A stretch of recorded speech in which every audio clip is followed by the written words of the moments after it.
Hi guys, welcome back to my channel. ಎಲ್ರಿಗೂ ನನ್ನ ನಮಸ್ಕಾರ.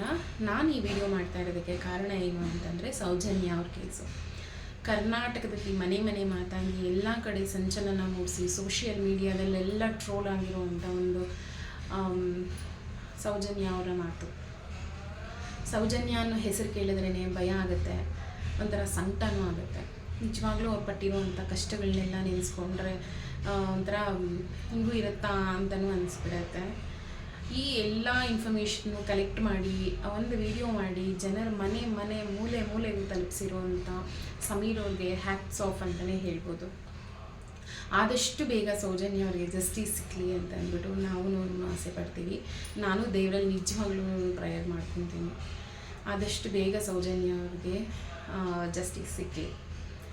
ಈ ಸಮೀರ್ ಅವರು ಮಾಡಿರೋ ಒಂದೇ ಒಂದು ವಿಡಿಯೋ ನೆಗೆಟಿವ್ ಆಗೂ ಹೋಗ್ತಾಯಿದೆ, ಪಾಸಿಟಿವ್ ಆಗೂ ಹೋಗ್ತಾಯಿದೆ.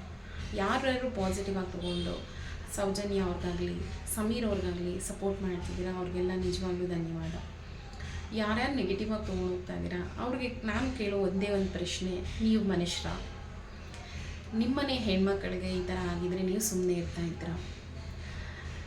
ನಿಮ್ಮಲ್ಲಿ ನಿಮ್ಮ ಮನೇಲಿ ಯಾವ ಹೆಣ್ಮಕ್ಳು ಇಲ್ವಾ? ನಿಮ್ಮ ಅಕ್ಕ ತಂಗಿ ಹೆಂಡತಿ ಮಗಳು ಯಾರೂ ಇಲ್ವಾ?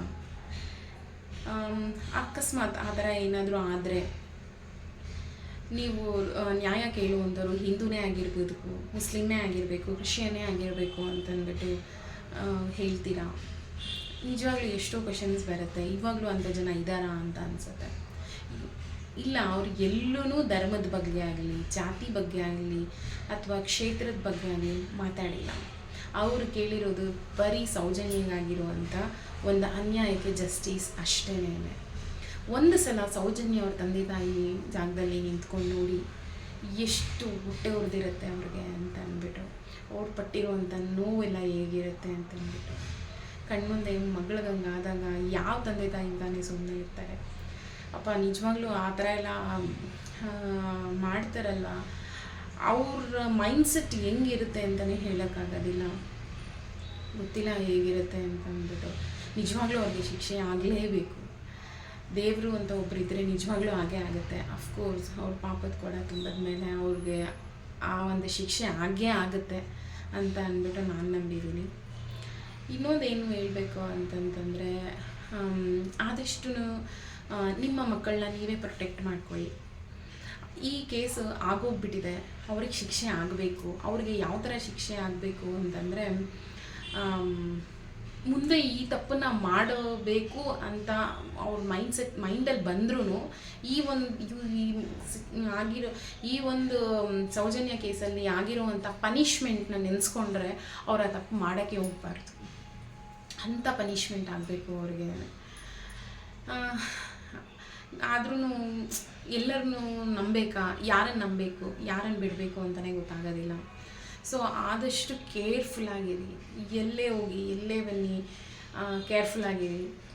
ನಿಮ್ಮ ಮಕ್ಕಳಿಗೆ ಹೇಳ್ಕೊಡಿ ಹಿಂಗಿರಬೇಕು, ಏನು ಯಾರನ್ನು ನಂಬಬೇಕು ಯಾರನ್ನು ನಂಬಾರ್ದು ಅಂತಂದ್ಬಿಟ್ಟು ಆದಷ್ಟು ಅವ್ರಿಗೆ ಹೇಳ್ಕೊಡಿ. ಗಂಡು ಮಕ್ಕಳಿಗೆ ಹೆಣ್ಮಕ್ಳನ್ನ ಹೇಗೆ ರೆಸ್ಪೆಕ್ಟ್ ಮಾಡಬೇಕು, ಅವ್ರನ್ನ ಯಾವ ದೃಷ್ಟಿಯಲ್ಲಿ ನಾವು ನೋಡಬೇಕು ಅನ್ನೋದನ್ನು ಹೇಳ್ಕೊಡಿ ತಂದೆ ತಾಯಿ ಆದವ್ರಿಗೂ ಅಂತ ಕೇಳ್ಕೊತೀನಿ ನಾನು. ಅಷ್ಟೇ, ಜಾಸ್ತಿ ಏನೂ ಮಾತಾಡೋಕ್ಕಾಗಲ್ಲ ಈ ವಿಷಯದ ಬಗ್ಗೆ. ನಮ್ಮೆಲ್ಲ ಸಪೋರ್ಟ್ ಸಮೀರ್ ಅವ್ರಿಗೆ ಇರುತ್ತೆ. ಅವರು ಯಾವುದೇ ಸಿಚುವೇಷನಲ್ಲಿ ನಮ್ಮ ಯಾವುದಾದ್ರೂ ಸಪೋರ್ಟ್ ಬೇಕಂತಂದರೆ ನಾವು ಅವ್ರಿಗೆ ಸಪೋರ್ಟ್ ಮಾಡ್ತೀವಿ ಅಂತ ಹೇಳ್ಬೋದು. ನಿಜವಾಗ್ಲೂ ಇದೊಂದು ಬಗ್ಗೆ ಮಾತಾಡಬೇಕು ಅಂದ್ರೆ ಒಂಥರ ಸಂಕಟ ಆಗುತ್ತೆ ಅಂತಲೇ ಹೇಳ್ಬೋದು. ಆದಷ್ಟು ಬೇಗ ಸಮೀರ್ ಅವ್ರಿಗೂ ಒಳ್ಳೆಯದಾಗಲಿ, ಸೌಜನ್ಯ ಅವ್ರಿಗೂ ಜಸ್ಟಿಸ್ ಸಿಕ್ಕಲಿ ಅಂತ ಕೇಳ್ಕೊತೀವಿ. Thank you.